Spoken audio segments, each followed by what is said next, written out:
Que ce soit en raison des maternités précoces ou d'une réorientation de carrière, bon nombre d'hommes et de femmes doivent de nos jours concilier études et famille. Cette réalité apparaît comme un enjeu social important.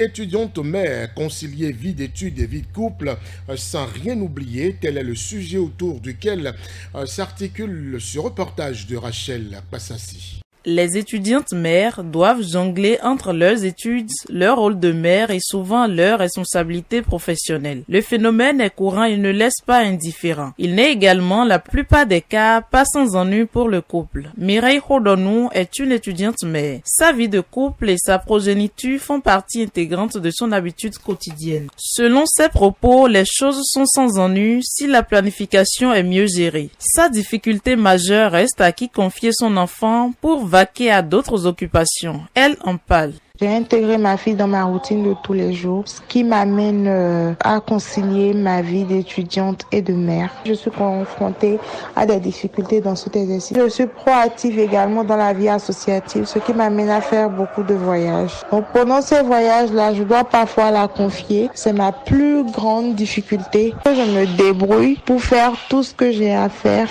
au moment opportun. Je fais des calendriers de menus, des calendriers de choses à faire dans la journée. Je prévois mes journées 2 jours à l'avance. Léris, compagnon de Mireille, fait savoir que sa conjointe parvient à concilier vie d'études et vie de couple sans rien oublier. Il ne manque pas de son côté de jouer son rôle de père. Elle arrive à satisfaire à mes besoins en tant que femme. Elle gère très bien la maison et elle s'occupe bien de moi. Ses performances en termes d'études, c'est une dame très intelligente, donc elle excelle, elle a toujours excellé, elle excelle toujours en matière d'études et je la soutiens aussi dans ses projets, dans les différents projets qu'elle a et qu'elle cherche à développer. Elle a tout mon soutien sur tous les aspects possibles, que ce soit émotionnellement, psychologiquement, financièrement.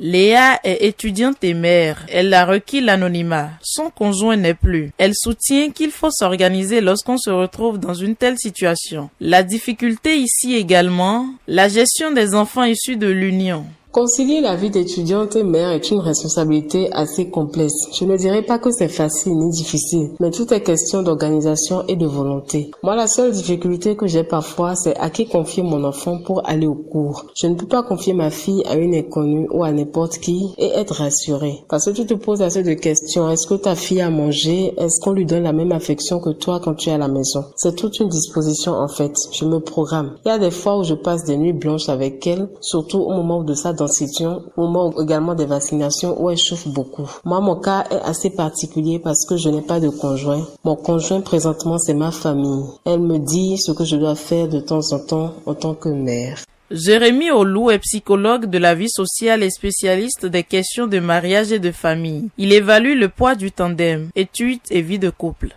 Sur le plan psychologique, il y aura un impact sur elle en tant qu'étudiante où elle sera de temps en temps limitée par le fait qu'elle doit s'occuper de son bébé et répondre aux besoins de son couple. Ensuite, elle sera de temps en temps limitée sur son devoir maternel parce qu'elle est étudiante. Ensuite, le deuxième impact, c'est sur l'enfant. Il ne sera pas facile de conduire le développement psychologique de cet enfant-là sans qu'il y ait des biais. Parce que le formatage psychologique de base de l'enfant de 0 à 9 mois nécessite la présence absolue du père et de la mère. Elle, en tant qu'étudiante, elle sera obligée de faire des vides, ce qui n'est pas bien pour le formatage psychologique de base de l'enfant et évidemment, ça aura une influence énorme sur la vie affective de l'enfant parce que son développement affectif va prendre aussi un coup. Il est de première importance que l'étudiante mère développe une capacité de résilience pour supporter chaque jour le traumatisme psychique que va présenter l'un ou l'autre aspect de sa vie. Pour répondre aux exigences des deux côtés, il faut absolument la contribution de l'entourage. Jérémy Olou.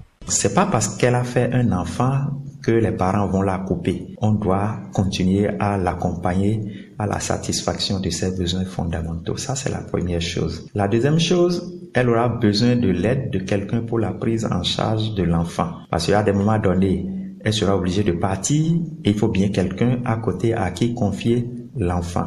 Ça, c'est très important. Donc, il faut que l'entourage puisse l'aider à garder l'enfant. La troisième chose, c'est le mari. Celui qui a enceinté une étudiante doit pouvoir être prêt à apporter le soutien matériel nécessaire, mais aussi le soutien psychologique. L'autre défi qui se dresse à la société reste le développement des garderies. Les universités n'en possèdent pas en leur sein au Bénin. Le collectif des femmes de l'université d'Abomey-Calavi et le centre des œuvres universitaires et sociales d'Abomey-Calavi, dans les années 2012, y avaient déjà songé. Un projet de crèche, de garderie, restait lettre morte jusqu'à ce jour.